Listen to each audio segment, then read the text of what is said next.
Subscribe to my channel for more videos and press the bell icon for latest updates. Bismillahirrahmanirrahim. Dear student, अस्सलाम वालेकुम. Dear student, आज का जो हमारा lecture है वो चैप्टर नंबर 15 से है और इसका टाइटल है ऑस्मो रेगुलेशन इन एनिमल्स. अच्छा, लास्ट लेक्चर में हम ऑस्मो रेगुलेशन इन एनिमल्स से रिलेटेड दो बेसिक डेफिनेशन को डिस्कस कर चुके हैं. एक ऑस्मो कन्फर्मर्स क्या होते हैं और एक ऑस्मो रेगुलेटर्स क्या होते हैं. उसी टॉपिक को हमने आगे फर्दर प्रोसीड करना है. आज हमने डिफरेंट इन्वायरमेंट के अंदर ऑस्मो रेगुलेशन को डिस्कस करना है. तो इस टॉपिक को स्टार्ट करने से पहले आप लोग जो पिछला लेक्चर है वो लाजमी सुने, क्योंकि इसके अंदर जो कॉन्सेप्ट इस्तेमाल किए गए हैं वो पिछले लेक्चर से ही उठाए गए हैं. जैसे जब हम बात करते हैं ऑस्मो रेगुलेशन की डिफरेंट इन्वायरमेंट के अंदर, तो इन्वायरमेंट हमारे पास तीन किस्म के हैं. मैरीन वाटर है, फ्रेश वाटर है और टेरेस्ट्रियल्स इन्वायरमेंट है. तो डिफरेंट इन्वायरमेंट की जो एडॉप्टेशन है वो डिफरेंट है. जैसे सबसे पहले हम मैरीन वाटर को डिस्कस करेंगे. जब हम मैरीन वाटर की बात करते हैं तो इसको हम हाइपोटोनिक इन्वायरमेंट भी कह सकते हैं. हाइपरटोनिक इन्वायरमेंट भी कह सकते हैं, यानी इसमें साल्ट ज्यादा होंगे. अब इस इन्वायरमेंट में रहने वाले ऑर्गेनिज्म को दो क्लासेस में डिवाइड किया गया है. कुछ ऑस्मो कन्फर्मर्स हैं, कुछ ऑस्मो रेगुलेटर्स हैं. तो लास्ट लेक्चर में हम डिटेल से इन दोनों डेफिनेशन को डिस्कस कर चुके हैं. सिर्फ यहाँ हमने यही डिस्कस करना है कि ऑस्मो कन्फर्मर्स जितने भी मैरीन इनवर्टिब्रेट हैं वो सारे ऑस्मो कन्फर्मर्स हैं, और जो वर्टिब्रेट्स हैं उनमें जो हैग फिशेस हैं वो हमेशा आइसोटोनिक होते हैं सराउंडिंग के लिहाज से. क्योंकि जब हमने ऑस्मो कन्फर्मर की डेफिनेशन की थी तो उसमें यही बात हमने स्टार्ट की थी कि ऑस्मो कन्फर्मर्स हमेशा मैरीन वाटर हो या एक्सटर्नल इन्वायरमेंट हो उसके लिहाज से आइसोटोनिक होते हैं. तो जब भी आइसोटोनिक होते हैं तो इनको अपने इंटरनल साल्ट या इंटरनल वाटर की कंडीशन को मेंटेन करने की ज़रूरत ही पेश नहीं आती, क्योंकि मेंटेन करना उसके लिए ज़रूरी होता है जिसका इन्वायरमेंट चेंज हो रहा हो. तो इसमें तो इन्वायरमेंट चेंज ही नहीं हो रहा है, इस वजह से उनको मेहनत करने की ज़रूरत ही पेश नहीं आती. अच्छा, उसके बाद ऑस्मो रेगुलेटर्स, इन्होंने मेहनत करनी है क्योंकि ये हमेशा अपने इंटरनल इन्वायरमेंट के लिहाज से बाहर का एक्सटर्नल इन्वायरमेंट थोड़ा सा डिफरेंट रखते हैं.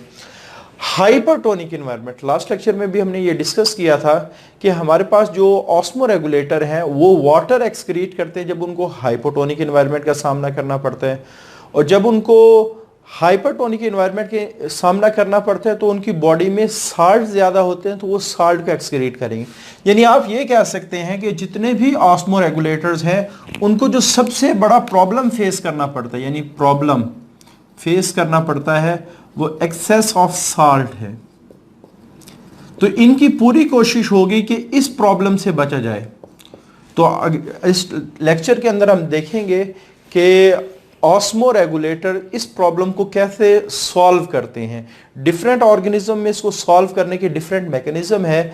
तो तीन बड़ी क्लासेस हैं जो मैरीन एनिमल से रिलेटेड हैं. कार्टिलेजिनियस फिशेस हैं, कुछ फिशेस जैसे शार्क वगैरह, और बोनी फिशेस. तो पहले कार्टिलेजिनियस फिशेस की हम बात कर लेते हैं. तो कार्टिलेजिनियस फिशेस हमेशा इनकी बॉडी में साल्ट को कम रखा जाता है, यानी साल्ट को बैलेंस में रखा जाता है. क्यों ये बात कही गई है? क्योंकि जब हम इन्वायरमेंट की बात करते हैं तो इन्वायरमेंट में चूंकि साल्ट ज़्यादा है, अंदर साल्ट कम है, तो ऑटोमेटिकली इनकी बॉडी में साल्ट ज़्यादा होने लगी. तो ये क्या करेंगे, अपनी बॉडी से साल्ट को बाहर निकालेंगे, अपनी बॉडी से साल्ट को बाहर निकालेंगे. तो यही बात लिखी हुई है कि इन्होंने अपनी बॉडी के अंदर हमेशा साल्ट के लेवल को कम रखना है as compare to external water, क्योंकि एक्सटर्नल इन्वायरमेंट के अंदर साल्ट की कंसंट्रेशन बहुत ज़्यादा है. इतने ज़्यादा साल्ट अगर बॉडी में इंटर हो जाते हैं तो फिर प्रॉब्लम क्रिएट होना शुरू हो जाते हैं. तो कार्टिलेजिनियस फिशेस क्या करती है, मेंटेन इंटरनल लो साल्ट कंसंट्रेशन देन सी वाटर. अब इस काम को करने के लिए उनके पास कुछ ऐसे स्ट्रक्चर्स हैं जो मुसलसल साल्ट को बाहर निकाल रहे हैं, और कुछ ऐसा मैकेनिज्म है जिसके जरिए से साल्ट को बाहर निकाला जाएगा. तो स्ट्रक्चर की बात करें, कार्टिलेजिनियस फिशेस की जो किडनी है वो स्पेशलाइज्ड है और वो हमेशा मुसलसल बाहर साल्ट को एक्सक्रीट करते रहते हैं थ्रू गिल्स. ऑब्जेक्टिव के लिहाज से, एमसीक्यूज के लिहाज से इंपॉर्टेंट है कि किडनी यूरिन के ज़रिए से एक्सक्रीट करते हैं कार्टिलेजिनस फिशेस में या गिल्स के ज़रिए से। तो यहाँ कार्टिलेजिनियस फिशेस की जब हम बात करते हैं तो इनके किडनी साल्ट को किसके जरिए से एक्सक्रीट करते हैं? गिल्स के जरिए से। रेक्टल ग्लैंड, तो ये रेक्टल ग्लैंड बनाया ही स्पेशलाइज्ड इसके लिए है कि इसने साल्ट को बाहर निकालना है। तो ये दो स्ट्रक्चर ऐसे हैं जो साल्ट इनकी बॉडी में इंटर हो रहे हैं, उनको मुसलसल बाहर निकाल रहे हैं। अगर आप यहाँ इस फिगर में गौर से देखें, साल्ट बाहर ज्यादा है और ऑर्गेनिज्म ने बाहर साल्ट को भेजना है। तो जब भी हम किसी हायर कंसंट्रेशन की तरफ चीज को भेज रहे होते हैं तो वो ट्रांसपोर्ट क्या कहलाती है? एक्टिव ट्रांसपोर्ट कहलाती है। तो जब भी हम मैकेनिज्म की बात करेंगे तो यहाँ हमेशा एक्टिव ट्रांसपोर्ट इस्तेमाल होगी। और एक्टिव ट्रांसपोर्ट की आपने फर्स्ट ईयर में डेफिनेशन भी पढ़ी थी, अगेंस्ट द कंसंट्रेशन ग्रेडियंट। क्या आपने कंसंट्रेशन के लिहाज से मुखालिफ सिम्त में चलना है, according to concentration gradient passive transport के लिए, यानी आपने कंसंट्रेशन के सिम्त में जाना है। सिम्त से क्या मुराद है? हाई से लो की तरफ चीज खुद आती है, ये अकॉर्डिंग टू कंसंट्रेशन ग्रेडियंट है। लेकिन जब हमने ऊपर जाना है तो ऊपर जाने के लिए हमें एनर्जी चाहिए, इसको हम कहते हैं अगेंस्ट द कंसंट्रेशन ग्रेडियंट। चूंकि इन्होंने साल्ट को बाहर निकालना है और बाहर साल्ट ज्यादा है, इस वजह से बुक में ये लिखा हुआ है दे इम्प्लॉय, ये इम्प्लॉय का मतलब होता है इस्तेमाल करते हैं, दे इम्प्लॉय एक्टिव ट्रांसपोर्ट, वो हमेशा एक्टिव ट्रांसपोर्ट को इस्तेमाल करेंगे to remove salt against the osmotic concentration. तो ऑस्मोटिक का वर्ड साल्ट और वाटर के लिहाज से रिलेटेड है। तो जब भी उन्होंने साल्ट को बाहर निकालना है तो हमेशा अगेंस्ट, एक्टिव ट्रांसपोर्ट में हमेशा अगेंस्ट का वर्ड इस्तेमाल होता है।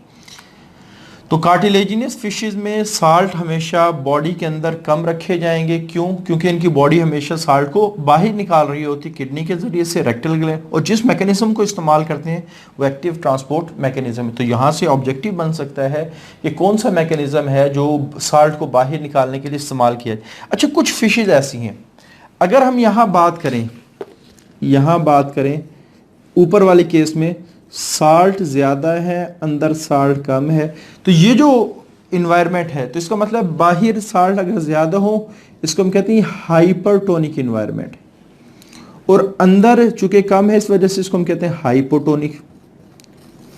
तो हाइपरटोनिक से हाइपोटोनिक की तरफ साल्ट पैसिवली मूव करते हैं। पैसिवली से क्या बोला? खुद ब खुद मूव। तो इनकी बॉडी के अंदर साल्ट कम है, तो इनकी बॉडी में कौन सा इन्वायरमेंट होना चाहिए? जो ये जो फिशेज हैं इनकी बॉडी में साल्ट कम है, तो यहाँ कौन सा इन्वायरमेंट होना चाहिए? बज़ाहिर ऐसे लगते हैं इनकी बॉडी में हाइपोटोनिक इन्वायरमेंट होना चाहिए। लेकिन जब हम हाइपोटोनिक इन्वायरमेंट की बात करते हैं, लेकिन हैरान कुन बात यह है इनके जो इंटरनल बॉडी फ्लूइड्स हैं वो हमेशा हाइपरटोनिक होते हैं। अब अगर हम अंदर का इन्वायरमेंट हाइपरटोनिक बना दें, अंदर के इन्वायरमेंट हाइपर बना दें, तो आपको पता है हाइपर से हाइपर की तरफ चीज अभी ऑलमोस्ट आइसोटोनिक बन जाएगी। तो हाइपर से हाइपर की तरफ साल्ट कभी नहीं मूव करेंगे। तो इन्होंने यही काम किया है कि इनकी कोशिश है कि साल्ट इनकी बॉडी में इंटर ही ना हो, कि इन्होंने अपनी बॉडी को हाइपरटोनिक, हालांकि इनमें साल्ट की कंसंट्रेशन कम है, बज़ाहिर लगता है कि इंटरनल बॉडी फ्लूइड्स इनके पास हाइपोटोनिक होंगे, लेकिन हाइपरटोनिक। अब सवाल ये है कि लो कंसंट्रेशन के बावजूद इनके इंटरनल बॉडी फ्लूइड हाइपरटोनिक कैसे हो? तो इसका जवाब ये है क्योंकि इनके पास एक कंपाउंड है जिसका नाम है यूरिया,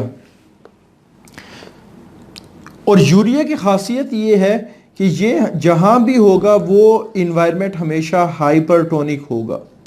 यूरिया इन्वायरमेंट को कंसंट्रेटेड या हाइपरटोनिक बना देते हैं। तो they have relatively low salt concentration in the body fluid, body में तो साल्ट कम है तो इस वजह से इनको हाइपोटोनिक होना चाहिए, but render internal body fluid hypertonic. तो ये क्या करते हैं? अपने अंदर के एनवायरनमेंट को हाइपरटोनिक बना लेते हैं। इसकी अगर रीजन पूछ लें कि इनके पास यूरिया होता, अब इसका फायदा क्या होगा इनको कि साल्ट हाइपरटोनिक एनवायरनमेंट की तरफ कभी भी नहीं जाता, क्योंकि साल्ट हमेशा किसकी तरफ जाते हैं? हाइपोटोनिक एनवायरनमेंट की तरफ जाता है पैसिवली। पैसिवली काम खुद ब खुद होते हैं, ठीक है। लेकिन यहाँ एक प्रॉब्लम आता है कि इन्होंने तो साल्ट को बॉडी में इंटर होने से रोक दिया है। वो प्रॉब्लम क्या है कि यूरिया अगर बॉडी में थोड़ी सी ज़्यादा क्वांटिटी में आ जाए तो वो टिश्यू को नुकसान पहुंचाना शुरू कर देता है। तो फिर ये ऑर्गेनिज्म क्या करते हैं, यूरिया के टॉक्सिक इफेक्ट से बचने के लिए इनके पास एक और केमिकल होता है, trimethyl amide oxide. Very important short question, very important short question. तो since urea in higher concentration, urea higher concentration में बहुत ज्यादा डैमेजिंग है, इन फिशेस को नुकसान पहुंचा सकता है, सो दे रिटेन, तो इस वजह से ये अपने पास रखते हैं। रिटेन का मतलब है रखना। अनदर केमिकल, एक और केमिकल जिसका नाम है ट्राई मिथाइल अमाइड ऑक्साइड। तो ये क्या करते हैं, for the protection against urea, तो ये यूरिया से हिफाजत करता है। तो अगर ट्राई मिथाइल अमाइड ऑक्साइड पे शॉर्ट क्वेश्चन आ जाए तो आपने यहीं से स्टार्ट करना है ताकि बैकग्राउंड पता हो कि ट्राई मिथाइल अमाइड ऑक्साइड क्यों इस्तेमाल किया जा रहा है। अच्छा, उसके बाद बोनी फिशेज। अच्छा, बोनी फिशेज को हम कहते हैं डिसेंडेंट ऑफ फ्रेश वाटर। तो पहले हम फ्रेश वाटर को डिस्कस कर लेते हैं, फिर आपको बोनी फिशेज समझना थोड़ा सा आसान होगा।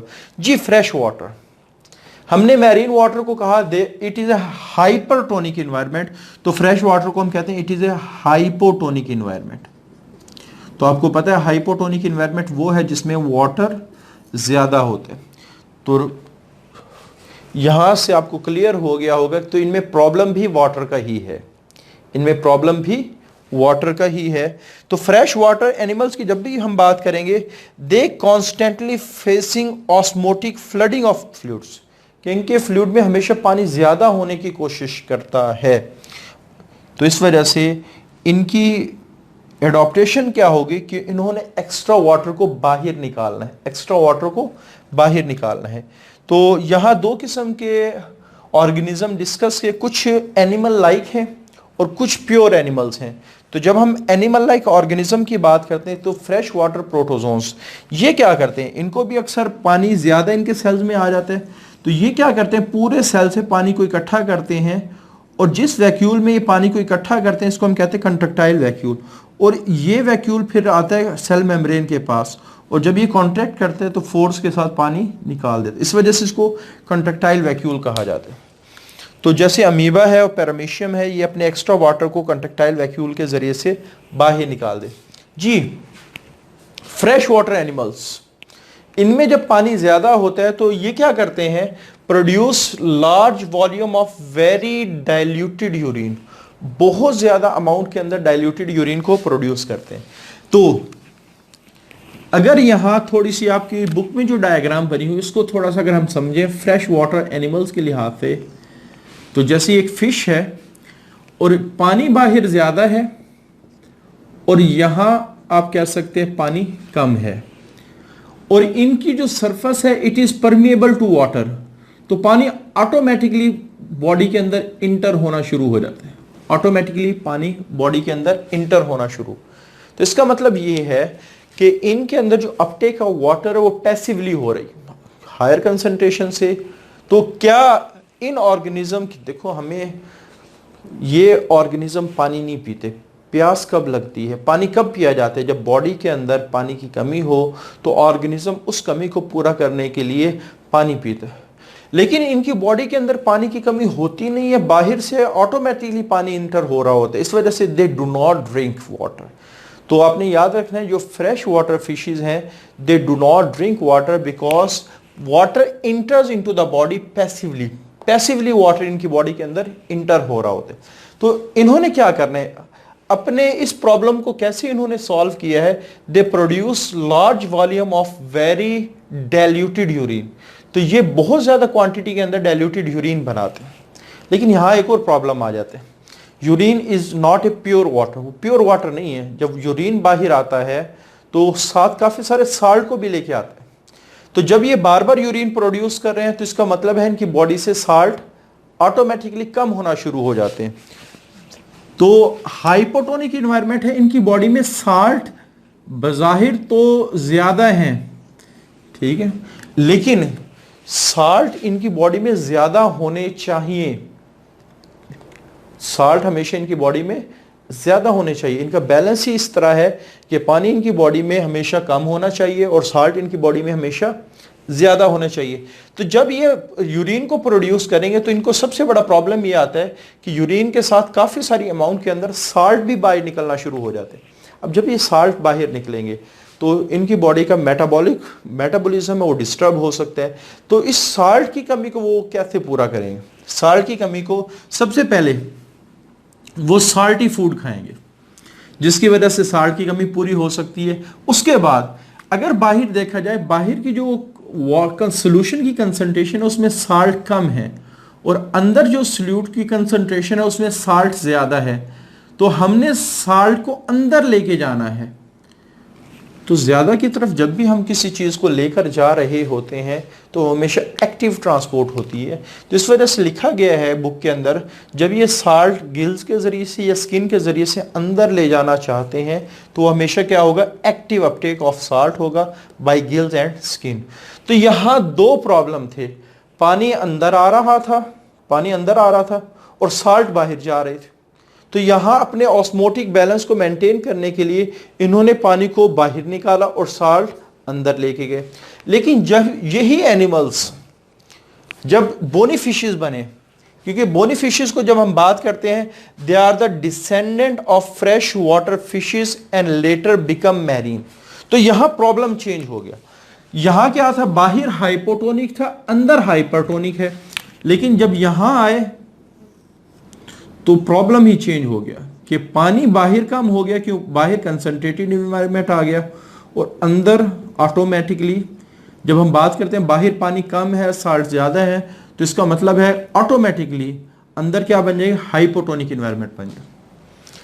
अब इनकी जो सरफेस है it is permeable to water, तो इनके अंदर के हाइपोटोनिक एनवायरनमेंट से पानी निकलना शुरू हो गया और साल्ट अंदर जाना शुरू हो गया। प्रॉब्लम उल्ट हो गया कि वाटर निकलना शुरू हो गया, साल्ट अंदर जाना शुरू हो गए। तो यही बात लिखी हुई है कि जब ये आए, आप कह सकते हैं मैरीन वाटर के अंदर, तो they constantly lose water from hypotonic body to hypertonic surrounding. उन्होंने अपने हाइपोटोनिक बॉडी से हाइपरटोनिक बॉडी की तरफ, यानी पानी बाहर निकलना शुरू हो गया। तो ये क्या करेंगे? अगर आप यहां देखें तो यहां हमेशा वाटर को अंदर लाए, क्योंकि यहां प्रॉब्लम चेंज हो गया ना, वाटर निकलना शुरू हो गया, साल्ट अंदर दाखिल होना शुरू हो गए। तो ये क्या करते हैं? They drink a lot of sea water. तो ये पानी पीते हैं, पानी पीना शुरू करते एंड प्रोड्यूस कंसंट्रेटेड यूरिन, और कंसंट्रेटेड यूरिन प्रोड्यूस करते हैं। अच्छा, कंसंट्रेटेड यूरिन को आप हाइपरटोनिक यूरिन भी कह सकते हैं, हाइपरटोनिक यूरिन भी कह सकते हैं। अब चूंकि बाहर हाइपरटोनिक इन्वायरमेंट है तो डायग्राम में जो वर्ड इस्तेमाल किया गया, they produce isotonic urine, they produce isotonic. Concentrated urine का मतलब क्या? दे प्रोड्यूस हाइपरटोनिक, और बाहर का इन्वायरमेंट भी हाइपरटोनिक, तो इन्वायरमेंट के लिहाज से वो क्या बन जाएगा? Concentrated urine, sorry isotonic urine बन जाएगा। तो अगर डायग्राम में देखें तो यहां जो बात लिखी गई है, दे ड्रिंक वाटर। हमने जो फ्रेश वाटर फिशेस की बात की, they do not drink water, ये पानी नहीं पीते।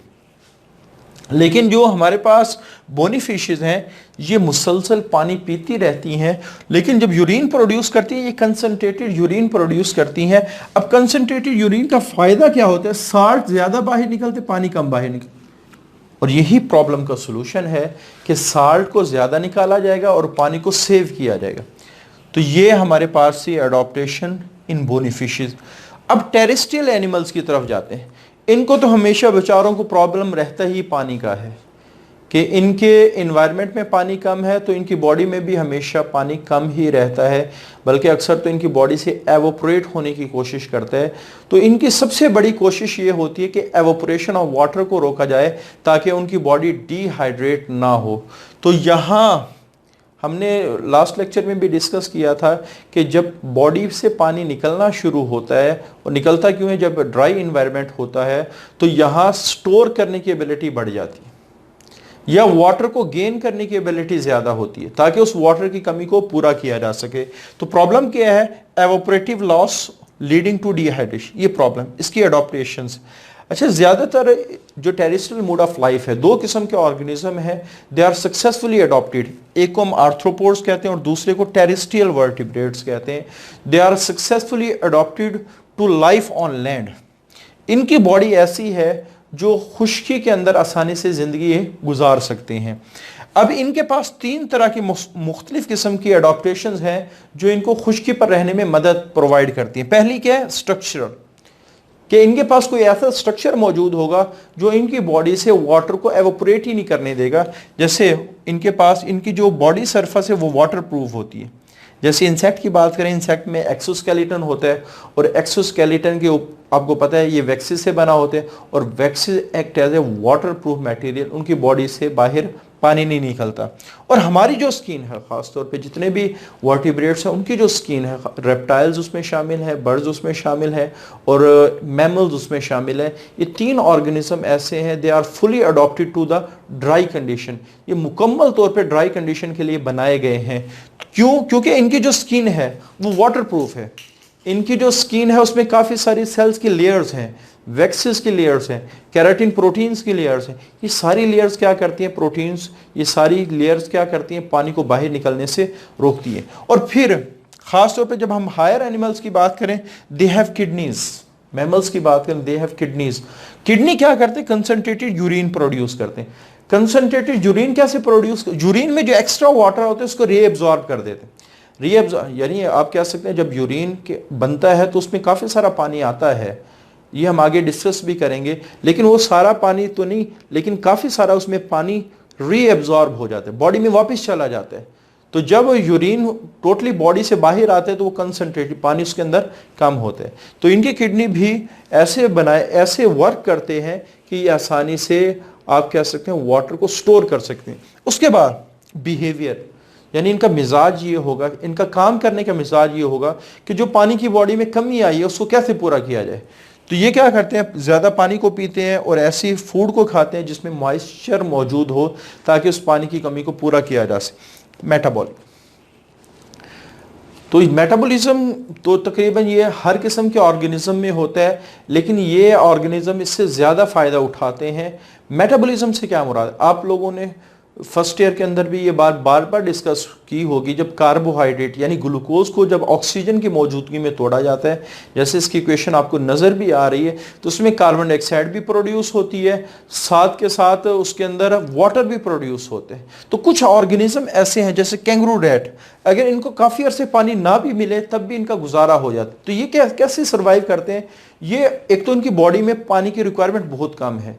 इनके एवोल्यूशन में ही ये बात लिख दी गई थी कि इनको थोड़ा सा पानी भी अगर मिल जाए इनकी ज़िंदगी चल जाती है। ये जो लाइफ है इसको आप कह सकते हैं मेंटेन रख लेते हैं। तो इनको थोड़ा सा पानी कैसे मिल जाता है? जब मेटाबॉलिज्म होता है। मेटाबॉलिज्म से क्या मुराद? जब कार्बोहाइड्रेट को तोड़ा जाता है उससे बॉडी में पानी बनता है। इस वजह से ये क्या करते हैं कि ये ज़्यादातर प्रेफर करते हैं ऐसे फूड को जिसमें कार्बोहाइड्रेट ज़्यादा हो। बॉडी में कार्बोहाइड्रेट ज़्यादा होगा, मेटाबॉलिज्म ज़्यादा होगा, पानी ज़्यादा बनेगा और जो उनकी वाटर की रिक्वायरमेंट है वो पूरी हो जाएगी।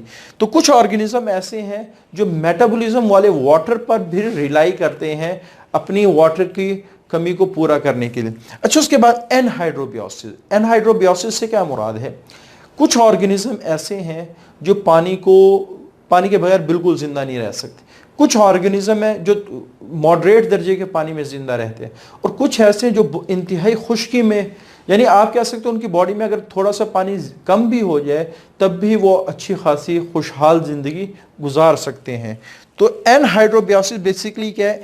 एन का मतलब है विदाउट, हाइड्रो का मतलब होता है पानी और बियोसिस का मतलब होता है लाइफ। तो लफ्ज़ी मतलब बनेगा लाइफ विदाउट वाटर। लेकिन जब हम इसको डिफाइन करते हैं, वो ऑर्गेनिज्म जो अपनी बॉडी में थोड़ी बहुत डिहाइड्रेशन को टॉलरेट कर सकते हों, वो इस कॉन्सेप्ट को, इस फिनोमिनन को हम कहते हैं एनहाइड्रोबियोसिस। जैसे कैंगरू रैट है, ये थोड़े से पानी के ऊपर भी सर्वाइव कर जाते हैं। तो टेरेस्ट्रियल एनिमल में जितने भी हमने यहाँ एडॉप्टेशंस पढ़ी है वहाँ आपको नज़र आ रहा होगा इन्होंने 2 काम किए, अपने पानी को सेव किया है और दूसरा वाटर को गेन करने की कोशिश की है ताकि उनकी बॉडी के अंदर जो प्रॉब्लम आया था इवेपोरेटिव लॉस ऑफ वाटर उसको पूरा किया जा सके। तो ये आज का हमारा टॉपिक है, इंतहाई इम्पॉर्टेंट है, लॉन्ग क्वेश्चन के लिहाज से भी, शॉर्ट क्वेश्चन के लिहाज से भी, और आपने देखा है कि कॉन्सेप्चुअल भी बड़ा है। तो इस टॉपिक को आपने अच्छी तरह तैयार करना है क्योंकि बाद दफ़े एंट्री टेस्ट में भी इस टॉपिक से रिलेटेड है। वैसे अभी तक जो हमारा सिलेबस है उसमें ये नहीं शामिल, लेकिन इस टॉपिक से रिलेटेड MCQs आ सकते हैं क्योंकि ये ऑस्मो रेगुलेशन से रिलेटेड है, तो इसको आप लोगों ने अच्छी तरह तैयार करना है। आज के लिए इतना ही, अल्लाह हाफिज़। Subscribe to my channel for more videos and press the bell icon for latest updates.